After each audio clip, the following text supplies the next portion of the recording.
Bem, amigos do Virada Paulista, tá começando mais um episódio do nosso podcast, o 22º, se eu não estou enganado.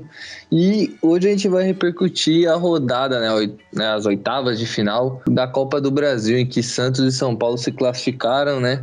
O São Paulo venceu o Vasco em São Januário e o Santos perdeu para o Juazeirense, mas se classificou com o resultado do jogo de ida.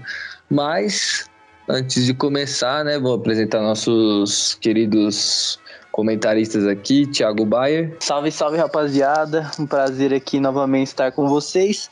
E hoje provavelmente o episódio vai ser mais curto, né? Primeiro, que a gente só teve 2 times paulistas aí disputando a Copa do Brasil. E segundo, que o Levi Jambeiro está debilitado, então não vai poder destilar todas as suas enciclopédias e muitas palavras no episódio de hoje. Sim, hoje nosso querido amigo Levi, né, passou por um evento traumático aí nos últimos dias aí, tá meio debilitado, né? Mas se apresenta aí pra galera aí, Levi.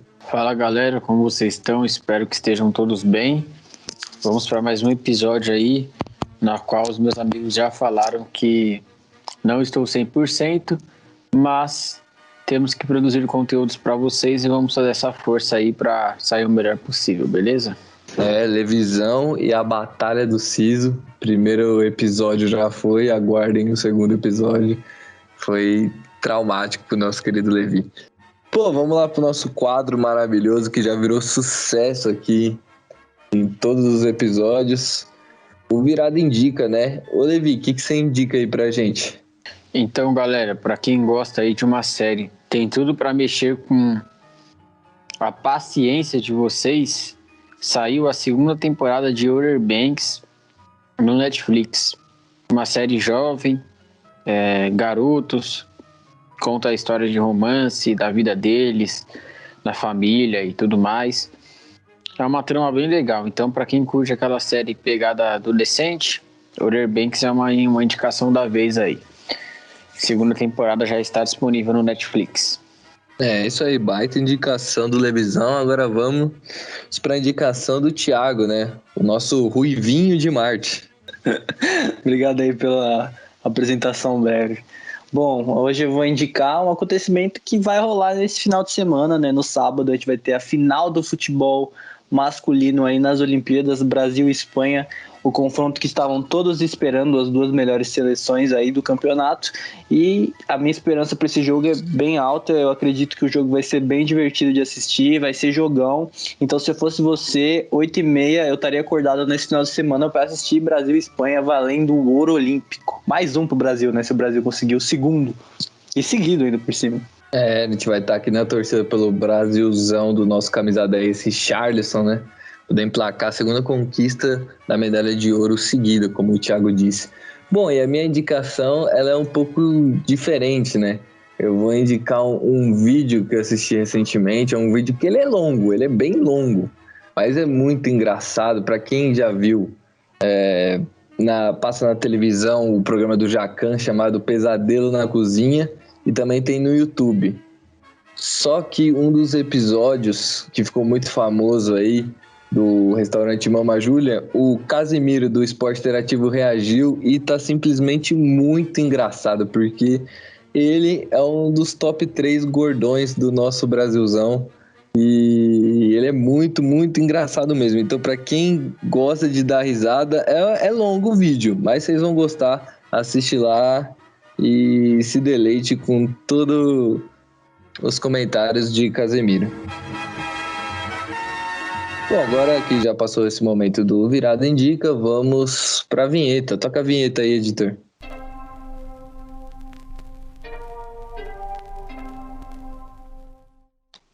Amigos, o São Paulo foi até o Rio de Janeiro para enfrentar a equipe do Vasco da Gama pelo segundo jogo das oitavas de final da Copa do Brasil e saiu de lá com a vitória de 2-1. Mas a equipe do São Paulo começou tomando uma pressão do Vasco. Eu queria saber de você, Thiago, o que você achou do jogo? Bom, esse jogo do São Paulo, ele teve todas as características de um jogo atual do São Paulo, né? Um time que sofreu a pressão, né, no primeiro tempo. Dessa vez o Vasco, diferente do último jogo, conseguiu impor bastante a sua presença, né? e até conseguiu arrancar boas chances. O Cano teve o gol anulado, né? Por mais uma vez também, outra característica que está se tornando comum nos jogos do São Paulo, que é as polêmicas de arbitragem, né? Teve esse lance do gol anulado do Cano. E, enfim, o São Paulo foi pro segundo tempo com 1-0. Por incrível que pareça, o Rigoni fez o gol. Mesmo o São Paulo tendo sendo amassado pelo Vasco, o Rigoni conseguiu fazer o gol. O Rigoni, mais uma vez, o melhor jogador do São Paulo. Ele já se mostrou o melhor jogador do São Paulo na temporada. É um cara que faz diferença em todos os jogos que ele entra como titular, que ele vem do banco. É um cara que se demonstrou aí com a cara do São Paulo, e eu acho que dentre esses do elenco atual é o cara que tem tudo para cair mais e mais nas graças da torcida, né? Porém, infelizmente, o Rigoni não vai poder enfrentar o Atlético Paranaense na próxima rodada do Brasileirão por estar suspenso, então é uma perda aí considerável para o São Paulo que briga para fugir da zona de rebaixamento. O segundo tempo foi mais equilibrado, né? O Léo Jabá acabou sendo expulso, e o São Paulo conseguiu equilibrar o jogo muito por conta disso também. Mas basicamente o jogo foi isso, sabe? O São Paulo conseguiu a classificação tanto pelo resultado que tinha feito no outro jogo, que foi de 2-0, quanto esse gol do Rigoni agora, que deu uma tranquilidade maior para o São Paulo. O São Paulo segue invicto com o Crespo em campeonatos mata-mata e avançando de pouquinho em pouquinho, vai chegando perto aí do seu maior desejo da temporada, que eu acho que é a Copa do Brasil, um título que o São Paulo ainda não tem. Esse jogo foi cercado de polêmicas. Eu já adianto que eu não achei o gol do Vasco legal, não. Por mim, eu seguiria o lance. Na minha visão, nem intrinca a bola na mão do jogador do Vasco. Mas uma coisa que eu vi recentemente, né, que eu vi muita gente repercutindo, especialmente a torcida do Vasco, como os comentaristas de arbitragem, né, eles mudam de opinião dependendo do time, né? Vamos lembrar do último jogo do Flamengo contra o Corinthians, em que o Salvio fala que bateu na mão do Bruno Henrique, e se o Arrascaeta fizesse o gol, seria legal. E foi exatamente o que aconteceu na noite de quarta-feira, no gol do Vasco, e o Salvio falou que o gol foi anulado corretamente. Então, é engraçado, né, esses comentaristas de arbitragem aí que passam muito pano, né, pros seus companheiros que estão atuando, né. Só queria deixar essa crítica aqui, mas...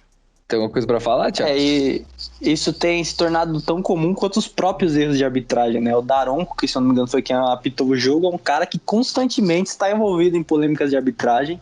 É um cara que o que ele tem de forte, ele tem de ruim com o apito na boca. Então, eu acho que tem coisas que precisam ser revistas.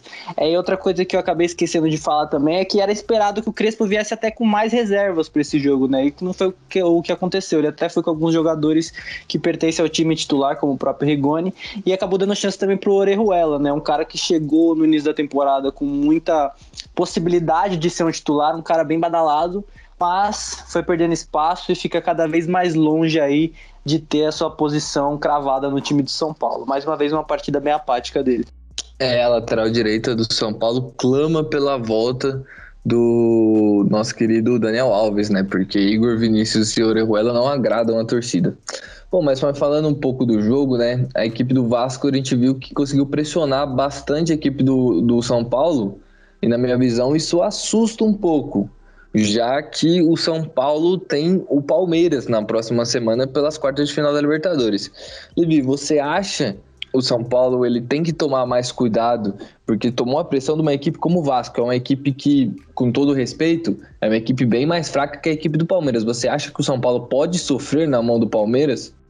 Acredito que sim, porque diferente do Vasco, que concordamos que a única ameaça concreta ofensiva é o Cano, o Palmeiras tem alguns jogadores nessa posição, né? Tem o Dudu, tem o Wesley, tem Rony, tem Luiz Adriano, tem vários outros jogadores ali que acabam sendo perigosos nesse terço do campo. Então o São Paulo não pode se dar o luxo de tomar essa pressão que tomou no Vasco para o Palmeiras, porque se for contra o Palmeiras tende a ser fatal, apesar de que o time alviverde prefere jogar em estado de contra-ataque, ou seja, contra-atacando uma defesa desorganizada, forma que o Palmeiras mais prefere e mais se sente à vontade de atacar. Mas é óbvio que uma pressão executada bem feita pela equipe do Palmeiras pode sim acarretar em gols, já que o São Paulo está perigando muito nesse tipo de situação nos últimos jogos. Então, cabe aí o Abel Braga observar o que essa equipe do Vasco conseguiu. Infelizmente o Abel Braga não tá no Palmeiras, né? Toda vez eu falo Abel Braga, mas é o Abel Ferreira, gente. O Abel Ferreira, Abel Braga que conseguiu sua licença da UEFA, né? Agora ele e Silvinho estão na mesma prateleira, quem diria. Mas, voltando a falar, o Abel Ferreira, ele tem que dar uma observada nesse jogo e ver como a equipe do Vasco conseguiu machucar a equipe do São Paulo, já que a equipe do Palmeiras não tem conseguido fazer isso na maioria dos jogos contra o Tricolor Paulista. Bom, agora vamos falar de um jogo traumático para o torcedor santista. O Santos foi até Juazeiro, na Bahia, enfrentar a Juazeirense e saiu de lá derrotado por 2-0, mas a derrota não é nem o que assustou mais o torcedor santista, foi a apatia do time. E eu queria saber do Thiago. Thiago, o que você achou desse time? O que você achou desse jogo, né? O que a equipe do Santos deixou de fazer contra o Juazeirense? Bom, a cada jogo fora de casa do Santos que passa, o meu comentário, né, de que o Santos seria campeão de algum campeonato mata-mata vai ficando cada vez mais distante, né? Fica cada vez mais difícil sustentar esse comentário, porque é realmente impressionante o que acontece com o Santos quando enfrenta algum adversário fora de casa. O Santos não consegue impor seu jogo, independente de quem seja o adversário. O Juazeirense era um time muito fraco, um time extremamente ruim, e o Santos conseguiu levar dois gols de bola aérea. O segundo gol foi uma coisa ridícula. O João Paulo estava no meio da área, ele tinha acabado de rebater uma bola para frente, o cara conseguiu chutar, o outro veio cabeceando, fez o gol. O primeiro gol foi de cabeça também, e só não levou o terceiro gol de cabeça porque o João Paulo aí, o Diniz que deve a vida ao João Paulo vem salvando o Santos de cada uma, conseguiu evitar o gol, e eu acredito que se a Juazeirense tivesse conseguido fazer aquele terceiro gol, talvez o resultado do jogo teria sido diferente. O Santos venceu por 4-0, se a Juazeirense tivesse conseguido diminuir a vantagem para 1 gol, eu acredito que eles teriam conseguido chegar pelo menos no empate para levar para os pênaltis, porque realmente foi uma atuação muito ruim. O meio de campo do Santos não existiu, o Ivonei fez uma partida muito ruim, não conseguiu distribuir as jogadas, o Pirani muito apagado também, o Ângelo que teve sua chance como titular, um jogador que a gente acredita que tem um futuro muito promissor aí no time do Santos, foi completamente anulado pelo lateral da Juazeirense, muito por conta do gramado também, a gente tem que entender isso. O Santos foi muito prejudicado o seu estilo de jogo de saída de bola pelo gramado. Quando os jogadores dominavam a bola geralmente escapava ou subia. O João Paulo teve muita dificuldade para repor essa bola também, e aí a Juazeirense, por conhecer mais o campo, né, foi se aproveitando dessas oportunidades. Mas, assim, isso não pode justificar a atuação pífia do Santos hoje. O Santos praticamente não deu quase não levou quase nenhum perigo ao time da Juazeirense. No primeiro tempo, se eu não me engano, o Santos só deu uma finalização, que foi um chute do Bruno Marques, aí, um chute todo errado. Então, assim, até o Diniz, que é um cara que a gente sabe como ele é enérgico, xinga mesmo, depois que levou o primeiro gol, ficou completamente apagado, não gritava mais com os jogadores, baixou um pouco a cabeça, só voltou mais lá pro segundo tempo, mas mesmo assim foi muito pouco perto do que a gente está acostumado a ver o Diniz motivar seus jogadores ali na beirada do campo. Então, assim, o Santos precisa começar a se reorganizar fora de casa mais rápido, se for necessário talvez jogar de uma forma mais defensiva. Não dá para jogar com o mesmo estilo de jogo que o Diniz propõe em casa, fora de casa. Não está funcionando e ele não está vendo isso. Eu acredito que o Santos precisa mudar um pouco mais a sua postura fora de casa. Talvez respeitar um pouco mais o adversário, deixar o time vir um pouco para cima e apostar no contra-ataque. O Santos tem jogadores velozes, Lucas Braga, Marcos Guilherme, tem o Marinho também, até o Ângelo, que é uma boa opção sim, por mais que tenha feito um jogo ruim hoje. Então eu acredito que é mais uma questão de postura, porque assim, o Santos não está numa posição tão agradável no Brasileiro, está ali no meio de tabela e não pode ficar vacinando muito, porque tem 2 times na zona de rebaixamento que a gente sabe que não vai cair, que é o Grêmio e o São Paulo. Para o Grêmio e o São Paulo cair é muito difícil, mas assim, o Santos, o próprio Corinthians, que são times que são muito irregulares, eles precisam ter essa consciência. Então, eu acredito que o Santos precisa se reorganizar, conseguiu passar para a próxima fase, ótimo, por mais que o resultado tenha sido negativo, o mais importante era a classificação, e ela veio. Então agora é olho para frente, resolver esses problemas fora de casa e seguir rumo aí para quem sabe conseguir um título na Sul-Americana ou na Copa do Brasil e tentar pegar uma vaguinha de Libertadores ali, porque eu acho que se organizar direitinho ainda é possível, até porque abre muitas vagas, né? Mas é sempre bom manter o olho bem aberto, porque o Campeonato Brasileiro é um dos campeonatos mais traiçoeiros que existe no mundo. Você fez uma comparação com o Corinthians aí, e é engraçado porque a situação é parecida, mas é meio que ao contrário. Enquanto o Corinthians tem uma campanha fora de casa até que decente, e contra times que brigam na parte de baixo, o Corinthians consegue pontuar, o Santos é totalmente ao contrário. Em casa ele vence, fora de casa não vence, e contra times da parte de baixo da tabela ele acaba jogando mal, e contra times que estão lá em cima ele acaba conseguindo vencer. E bem dessa classificação do Santos, né? Conseguiu ir para as quartas de final da Copa do Brasil. Na sexta-feira vai ter o sorteio às 3 horas, né? Provavelmente a hora que sair o episódio já vai ter saído o sorteio. A gente ainda não sabe quem é o adversário do Santos. Mas eu queria saber do Levi. Ô Levi, com esses classificados que estão aí, e o Santos é um deles, você acha que o Santos tem vida longa na Copa do Brasil, pegando qualquer um desses adversários? São times de camisa, alguns nem tanto camisa, mas com um futebol muito agradável, pelo menos nesse começo de temporada, né? Ou indo para metade da temporada, que é o caso de Fortaleza e Atlético Paranaense, né? São times que estão fazendo um bom campeonato brasileiro, são os times que estão dando trabalho para equipes de cima da tabela. Então, com certeza o Santos não terá tarefa fácil na próxima fase.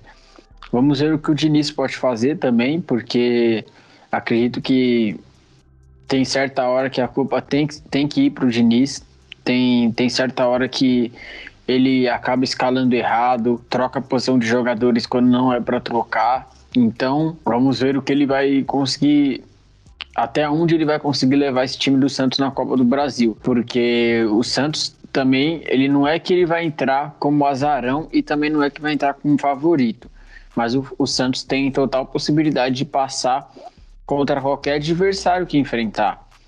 É pela sua tradição na competição e pela equipe santista ainda ser uma boa equipe, apesar de algumas perdas, né? Boa equipe assim que conta com alguns talentos esporádicos em algumas posições, como o Sanches, como o Marcos Guilherme, que vem fazendo uma boa temporada com a camisa do Santos, tem o Marinho, tem o Camacho também que está rendendo bem. Então o Santos tem certos talentos. Então acredito que o Santos tem chance de passar contra qualquer adversário que enfrentar. Se vai passar, não sei. Porque qualquer adversário que pode enfrentar o Santos pode também complicar a vida do Santos, inclusive Fortaleza e Atlético Paranaense. Mas vamos ver, porque eu estou curioso aí para ver o segmento do Santos na Copa do Brasil, já que quase colocou a sua classificação em risco nesta noite através de uma atuação meio suicida contra o Juazeirense, né? Olha, sendo bem realista, eu acredito que o Santos não é favorito contra nenhum desses times, viu? Todos os times que o Santos for enfrentar agora vai ser 50-50, ou se for uma porcentagem maior vai ser para outro time, porque o futebol do Santos apresentado até agora na temporada não me convence de que é melhor do que esses times. Acho que o que pode ali é o Fluminense, mas o Fluminense, apesar do Roger ser bastante criticado, né, tá classificado na Libertadores, está classificado na Copa do Brasil, é uma equipe que é bem difícil de jogar, então o Santos vai ter vida difícil contra qualquer adversário. Então é isso, gente. Obrigado por vocês terem ouvido essa versão mais pocket, né, do podcast, um pouco menor, já que falamos apenas de 2 times. Mas torcedor palmeirense, torcedor corintiano, fica tranquilo que no próximo episódio a gente vai falar de Palmeiras e Corinthians, e com certeza porque tem clássico, né? Tem Santos e Corinthians no domingo, às 4 horas, na Vila Belmiro. Então, vou passar a bola para os meus companheiros aqui para eles se despedirem de vocês. Thiago, se despede aí da galera. Gente, muito obrigado aí por mais um episódio, foi muito divertido, por mais que tenha sido curto. E só queria falar aí que a gente está preparando coisas diferentes aí, talvez o podcast agora passe a ter vídeo também, é uma coisa que a gente está preparando, então talvez tenha essa novidade aí nos próximos episódios. Então, se eu fosse vocês, eu ficava bem ligado. Então, Um abraço aí, pessoal. Falou. Pessoal, a gente vai começar a movimentar bastante aí o YouTube, o Instagram, então fica ligado, segue a gente lá, se inscreve no canal e se despede aí da galera aí, Levisão. Muito obrigado, rapaziada, pela colaboração de vocês em mais um episódio. Agradeço a participação de todos e a contribuição que vem sendo feita por vocês para que nosso projeto continue andando, beleza? Um abraço e até o próximo episódio. Com isso, eu me despeço de vocês aqui. Muito obrigado por ter ouvido a gente até aqui. O nosso 22º episódio. Espero que tenha muito mais, que vocês estejam gostando. Então, siga a gente nas redes sociais, como eu já falei anteriormente, mas só dando reforço. E muito obrigado e falou!